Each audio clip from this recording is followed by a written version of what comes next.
Добро пожаловать на канал Hard Reset Info. Перед нами находится устройство CUBOT X70, и сейчас я покажу вам, как записать видео с экрана.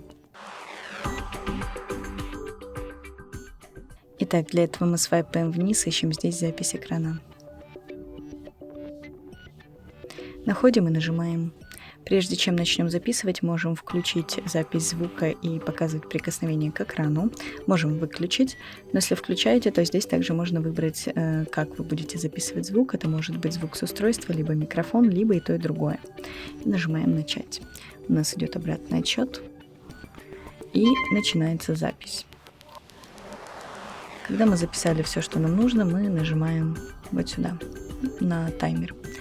На этом все. Спасибо за просмотр. Ставьте лайки и подписывайтесь на наш канал.